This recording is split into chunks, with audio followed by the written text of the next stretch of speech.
Jake was an ordinary man working a 9-to-5 job, feeling stuck and unfulfilled. Every day felt the same, and his dreams seemed far away. He often questioned his purpose while staring at the ceiling each night. Is this really all there is to life? He wondered. His parents raised him with love, but fear held them back from taking risks. That mindset quietly passed on to Jake over the years. Jake had big dreams, writing a book, traveling the world, starting his own company, but he buried them beneath someday and maybe. One rainy afternoon, he met Mr. Carter, an old man sitting alone on a park bench. They talked, and Jake learned Mr. Carter once dreamed big too. I waited too long, Mr. Carter said, thinking I had time. But time doesn't wait, son. You either move or you miss it. Those words hit Jake like lightning. He couldn't stop thinking about what it meant to live fully, instead of just existing. He went home and wrote down all his dreams, goals, and fears. That night, he made a quiet promise. No more waiting. The next morning, he started small, waking up early, jogging, and journaling his thoughts. Slowly, he began building better habits. He cut back on distractions like social media and TV.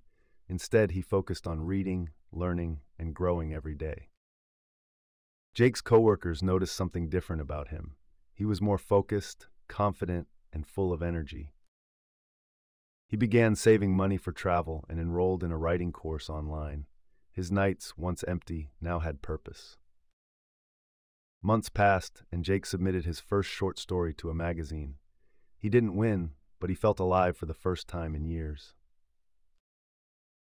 Failure didn't crush him, it fueled him. He realized falling wasn't the end, just part of the journey. He booked a solo trip to a new country and explored cultures he'd only read about. He discovered he was braver than he thought. Travel opened his heart and mind.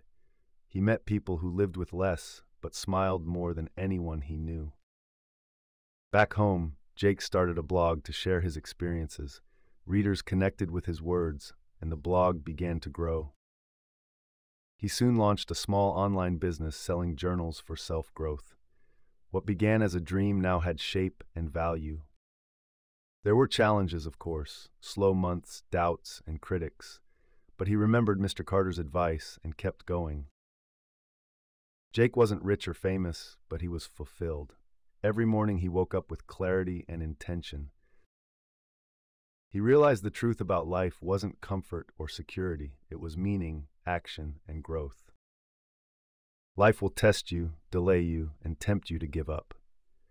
But it's in those tests that you find your true strength. Jake's journey showed that you don't need to wait for the perfect time. The only right time is now. He began mentoring others stuck in routine, helping them rediscover purpose. His story gave people hope they could change too. Years later, Jake returned to that same park bench, now older and wiser. He saw a young man nearby looking lost. Jake sat beside him and simply said, "I used to feel just like you. Let me tell you something I wish I knew earlier." The cycle continued, one person inspiring another, just as Mr. Carter had done for Jake. Moral of the story: life is not about waiting for the right moment. It's about taking action despite fear. The truth is, we all have one life, and it's up to us to create meaning from it. You are capable of more than you think, if only you start.